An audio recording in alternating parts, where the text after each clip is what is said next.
Greetings. This is our post-human future, part 2, Fukuyama.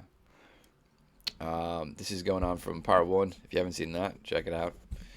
Uh, Last time we kind of talked about natural rights, a kind of a philosophy of human nature and natural, rights, as opposed to human rights, and why that's necessary to actually regulate and think about the threats, the dangers, the potential of biotechnology. So this second part of Fukuyama's book concentrates mainly on human dignity, which I will explain a bit, and also regulation. So he ultimately argues for regulation, but the way in which that regulation, the logic of that regulation is pretty specific. So first of all, there's a theme which goes through all of Fukuyama's work, from the end of history to our post-human future to identity, which is kind of like a book he wrote about kind of like populism and woke identity politics. It actually was watching an interview with him earlier on Unheard, and the Unheard presenter, I can't remember his name now, the English guy, he brought up Thymos, which I thought was really fascinating because no one knows this word. If you say this word to most people, Thymos, they're like, what the fuck are you talking about? What is that? If you say eros to anyone, oh yeah, eros, erotic, the Greeks, blah, blah, blah. Thumos, so Fukuyama is one of the few intellectuals who's ever really discussed Thumos. It's funny, if you like type in, this is just a side note, but if you type in Thumos into an academic search papers, and then you type in eros, you'll find a library of it. You'll find 10 libraries of people writing about libido, economy, eros and civilization, which I think was the Marcuse book. Thumos is, you'll find maybe a handful of texts. So it's really interesting. Anyway, the point is that it's interesting to see Thymos become a word that's even spoken by kind of like journalists, right? So, or like social commentary people that aren't very niche intellectuals. So it's an interesting time we're living in because of that. But anyway, so the Thumos is largely, I think, comes out in Fukuyama's work. So maybe we should go over what Thumos is first. Thumos is an innate aspect of the psyche, which goes back to Plato. Plato was the one who came up with the triad of the soul. I have other videos on this on Thumos, you can check them out. Reason, eros, Thumos. Thumos is generally translated in English to high-spiritedness, and it deals with our innate feelings and conceptions of self, like self-respect, dignity, pride, and recognition. Hegel wrote a lot about recognition, obviously, which is another theme if we're talking about the end of history. The risk of biotechnics, really, for the relevance that Thumos has to biotechnics, as Fukuyama points out, is in this kind of attempt that we may have, this kind of humanistic, progressive attempt to try and control, or not, maybe not control isn't the right word, improve mankind using biotechnics, which is why we perhaps need to start thinking about a natural, a philosophy of human nature, a kind of natural limit to what should and shouldn't we try improve, and what does this improvement really entail, and what's the logic of this improvement, what does it correspond to. This is very much in line with Nietzsche's criticism of morality. Like, Christian morality was for Nietzsche a sort of attempt to fix people. You know, he always has these. Nietzsche always has these this rhetorical slant in a lot of his texts where he talks about the desire to, you know, tame mankind, tame the beast.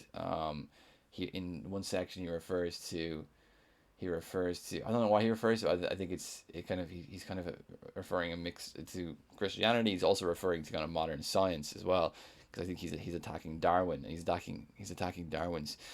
Not, this is Nietzsche now, not Fukuyama, but there's one passage, I can't remember what book it's in, but it's in one of Nietzsche's texts, and it says Darwin was wrong to think of like evolution, because we can have a kind of negative evolution. And he referred to a menagerie, which is a kind of an old term for where you bring animals to be kind of whipped and tamed. This is kind of his negative cultivation, we could say, negative improvement which is presenting itself as the improvement of mankind, but is actually leading us towards a sort of you know, something which is worse, lesser. Sorry, I skipped over it. So one of the quotes here from Fukuyama is interesting. Is the utilitarian goal of minimizing suffering is itself very problematic. No one can make a brief in favor of pain and suffering, but the fact of the matter is that we have to consider. So, excuse me. The matter is that we consider to be the highest and most admirable human qualities, both in ourselves and in others, are often related to the way in which we react, confront, overcome, and frequently succumb to pain, suffering, death. So you can see that he's attacking this injunction to make the world as kind of painless and safe, perhaps, and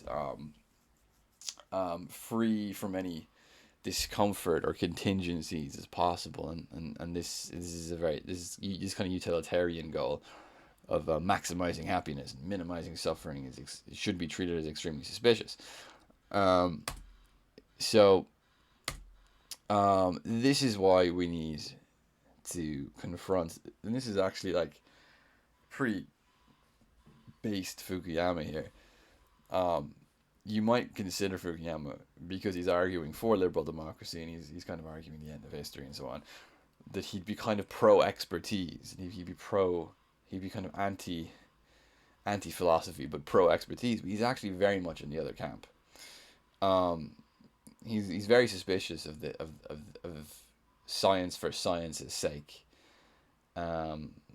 The slogan over the past 2 years has been follow the science, listen to the science, follow the data, and so on. And one of the quotes he has here is, science by itself cannot establish the ends to which it is put. Science can discover vaccines and cures for diseases, but it can also create infectious agents. It can uncover the physics of semiconductors, but also the physics of a hydrogen bomb. Science is indifferent to whether data are gathered under the rules that scrupulously protect the interests of human research subjects. And he's actually got a really funny quote as well about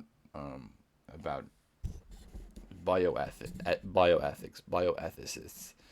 In a way, he's actually arguing for a kind of bioethics, but he's very aware of the very low standard of so-called bioethicists. And this is, again, like, he's not this kind of like rampant liberal who's like completely pro free market private sector that will fix all our problems. We're gonna innovate our way out of bad human behavior, or the market will in itself be a kind of regulating force towards the misuse of these technologies. This is pretty nonsensical to him. The quote here is, the community of bioethicists that has grown up in tandem with the biotech industry is in many respects a double-edged sword. On the one hand, it has played an extremely useful function by raising doubts and questions about the wisdom and morality of certain technological innovations. On the other hand, many bioethicists have become nothing more than the sophisticated and sophistic justifiers of whatever the scientific community wants to do. having enough knowledge of Catholic theology and Kantian metaphysics to beat back criticisms by anyone coming out of these traditions who might object more strenuously. So basically, he's calling them all sophists. Like this is a pretty clear cut dig at the so-called bioethicists, and that's become very. This is written back in 2002. It's become very clear in the past 2 years, um, vis-a-vis the pandemic and the lockdowns. The the bioethicists were often the loudest cheerleaders towards the most kind of unthoughtful, suspicious, and potentially even quite dangerous use of, government coercion mandates and using people basically as almost as test subjects for various sorts of social and scientific um, zealotry is what I would call it. Um, and these are the bioethicists. So he's basically warning how these uh, the influence of the profiteering um, industries, their influence. I'm sure he's very aware of the influence of the industries of um, medicine, pharmaceuticals, and biotechnological research. He goes over a lot of this in the book actually. The different countries, continental Europe is quite stringent and strict about research there. And I think this is a bit of a reaction. Well, he says it's a bit of a reaction towards what happens with the Nazis and the eugenics. The French and the Germans, in particular, are very suspicious of anything involving kind of biomedical research. But the British are a bit more liberal, and the Americans are even more liberal than that. And if you go to China, they're not liberals, but when it comes to this, they're pretty damn liberal. So, um, he, he's he's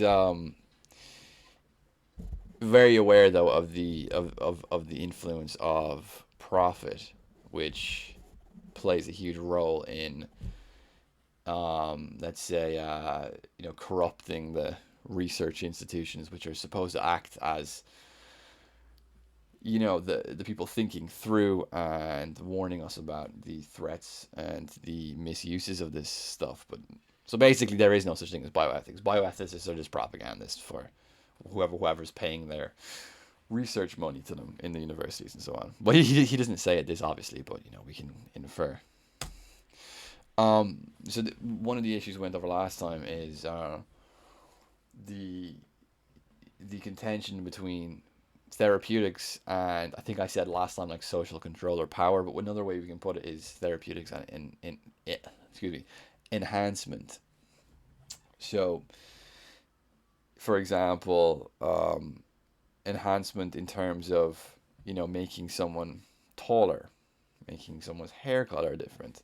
If you're having a if you're um, the designer babies as they call them, right? So picking and choosing, like you're picking wallpaper for your new home, picking what the child should look like, have, what traits they should have, what traits they should avoid, and so on and so forth. So there's a contention here between um, using technologies simply for health reasons in terms of like curing diseases and treating diseases, and using them for more superficial things. Um, so we have the ambiguity over the enhancing, and as well, this is another question, and this is a very Nietzschean question as well. Because you see his Nietzschean side come out here, and it's there's an ambiguity over enhancing towards what. So like, what exactly is the enhancement towards? We tend to take this kind of techno optimistic slant, which he's kind of warning us about, of enhancement is always for the better. And one of the literary examples he uses is, of course, Brave New World, where there's this kind of overall kind of pharmaceutical dulling down of the general population. Um, so you have this kind of a negative enhancement towards what? In what sense? What are we being enhanced towards? Do we perhaps tell ourselves that we're being enhanced towards something great, but in fact we're being enhanced towards something which is pretty awful and mundane and mediocre? And this also kind of fits quite nicely into his one of his quotes where he says, early in the first part of the book, where he says, we're using pharmaceuticals to on young boys to calm them down, to get rid of that excess kind of like young boy energy. You're not really meant to be in a classroom all day sitting down for 8 hours a day. You're supposed to be running around, and we've used Ritalin basically to try treat this very natural behavior of young little boys. And for middle-aged women, they're the biggest consumers of Prozac. And what Prozac does is it cranks the serotonin levels up in their brain. I think I mentioned this in the last video.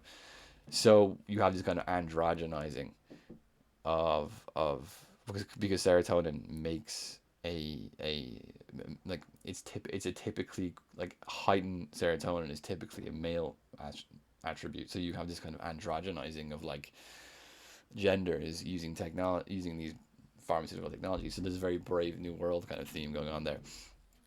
Um, so but he does think we need to distinguish between therapeutics and enhancement, but unlike the postmodernists like Foucault, for example, he doesn't think that we're merely pathologizing. Like he doesn't think that health and pathology are completely just complete like relativistic social constructions, the products of power and so on. He thinks that there is something called health. Basically, there is something called health. There is a kind of natural inclination towards it, and while we shouldn't use these technologies to overstep that boundary, and we should respect that kind of natural boundary, and there is something called health, and like perhaps our injunction to use technologies to fix disease and stuff isn't like in itself merely a kind of social constructive like ideological disposition. There is something genuine to it, but there's a kind of blurry territory between enhancement or social control and therapeutic use. Um, I do have to push back. I would personally push back a little bit against him there and say that he kind of takes this very kind of typically enlightened liberal view that we can quite rationally distinguish between health and this kind of excessive enhancement or social control. I think that while I wouldn't agree with the postmodern extreme, I do think that this is a much more blurry ground than he's given credit to. Um, I'll say that, but you know, let's keep going. He's also deeply suspicious of cloning. There's one interesting part of the book where he talks about what cloning could actually do, and this fits in nicely with our kind of understanding of a natural law or a natural um, uh, something which corresponds to human nature. Um, what cloning could do is if you have, for example, like a man and a woman, and they want to have a kid. For some reason, they want to clone the kid. Maybe one of them's infertile or something, right? Um, you could clone based off, for example, like the woman's DNA, but not the man's DNA. So the child would be not biologically related to the man, but it wouldn't be the daughter or the son necessarily of the mother. It would be like a much younger twin. It would be like a much younger twin sibling of the mother, or if you did it with the father, and it wouldn't be biologically related to the one of the parents, but it wouldn't be necessarily the child of one of the other parents. It would be the kind of sibling twin, a much younger sibling twin. And of course, this brings up the question of incest, doesn't it? Right? Because, because like there's another instance when, for example, you have a woman, and the kid is both the sister and the mother, and that's when, like, if the father had sex with the daughter to make a grandchild, then the child, and also the other question of it would be that you would have um uh, so for example, let's say you're a man and your wife clones a kid and it's a daughter and it looks like her. What happens when it grows up? You just clone like what you were sexually attracted to, a much younger version of what you are. You know what I mean? There's this kind of incestual theme to that, which Fukuyama brings up in one part, and he says this is the kind of intuitive suspicion we would have of that, which we should listen to. We shouldn't try rationalize that in that away, which is actually what's going on right now. If you look at the whole issue with children consenting to various things and transhumanism and so on, there's this kind of intuitive suspicion of certain things, which are perhaps based on sort of like natural suspicion of the threat of incest and so on. Um, Things that we might say are pathological behaviors that we shouldn't rationalize away. We like they're there for a reason. We have that emotional reaction for a reason. It shouldn't be just rationalized away. So he's ultimately against the dogmas of while I think he's for a kind of typically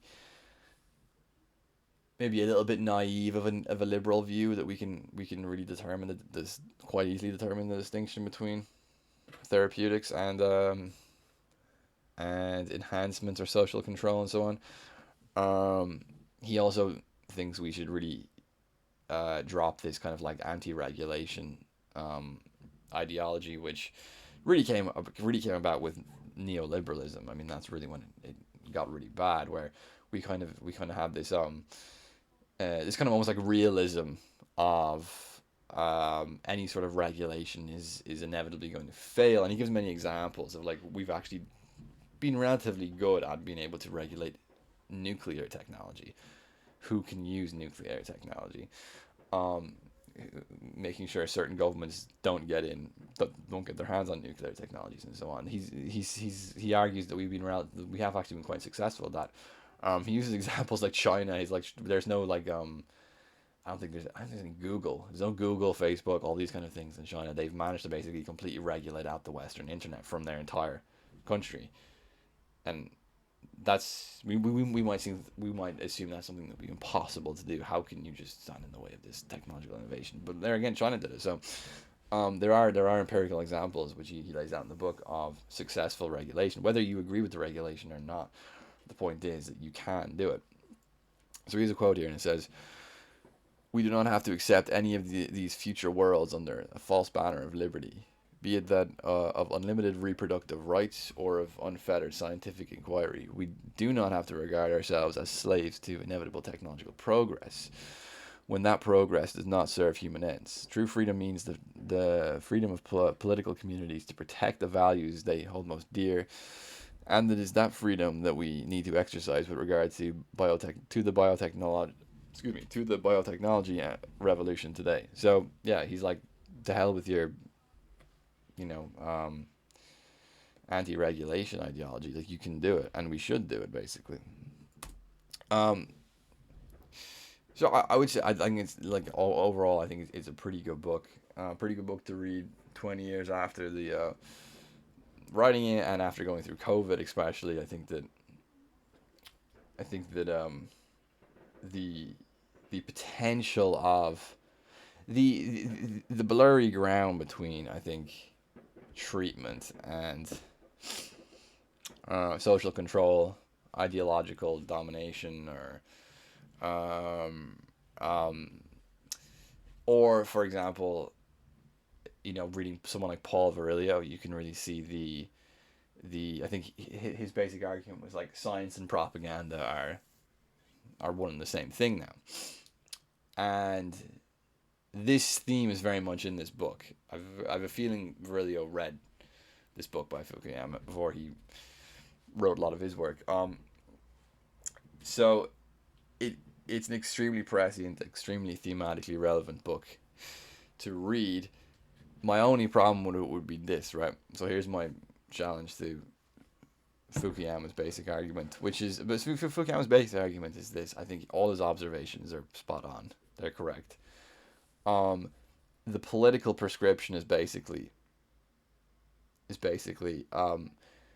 that these things need to be regulated um, internationally. These technologies need to be regulated on an international level, based off of, by states, based off of um, the uh, mutual recognition of some sort of limits to the use of technology, moral, ethical limits, not based off just cheap moralizations of, whatever, but the the limits of a natural of a natural law, a natural limitation, and a philosophy of human nature, which is somewhat dogmatic.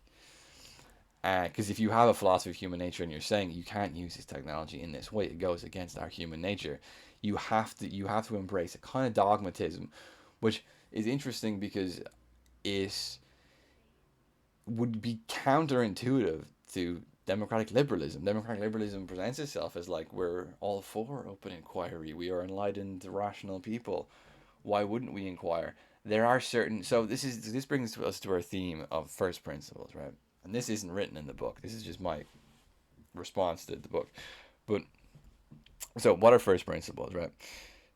I think if you're gonna present a theory of natural law and a philosophy of human nature, which has gone totally out of fashion since well, he says it's gone out of fashion since Kant. So it's been out of fashion for a few hundred years. And if you're gonna do that, you're gonna have to argue on. You're gonna have to argue. You're gonna have to argue one dogmatically at times. Two, you're gonna have to bring up first principles, and first principles basically mean the ultimate ends and causes of human beings of the world. Um, Things which don't aren't just merely logical deductions, but are first principles, as in you go from a starting point, which is in a sense a belief, right? It's not something that can be merely rationally grasped. There's an intuitive sense of like this is right. This is where we go from. Um, So, in first principles, of course, if you're gonna go to first principles, we're gonna have to talk about ontology. We're gonna have to talk about teleology. For example, Aristotle's whole philosophy of a kind of natural philosophy is based off a kind of teleological movement of life. It's moving towards just like Plato, things are moving towards a higher form or a higher good.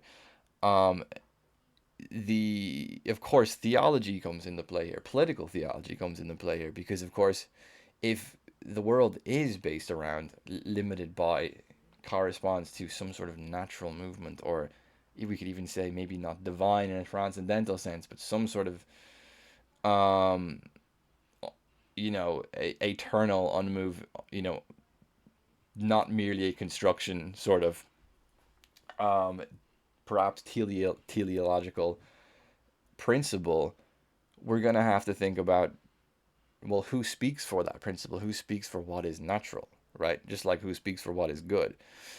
Is it going to be a king? Is it going to be a president? Is it going to be a text? So you, for example, Protestants and Catholics were at war for so long because Protestants thought the text was the only thing, the Bible, the text was the only thing that could speak the word of God, whereas Catholics thought no, like the Pope or church authorities could speak the word of God. You could be an embodiment of God, of God's word, not God Himself, but you could be the message could speak through you and so on directly. So you have this theological and liberalism is liberal. So this is the thing about liberalism. People don't know this, right?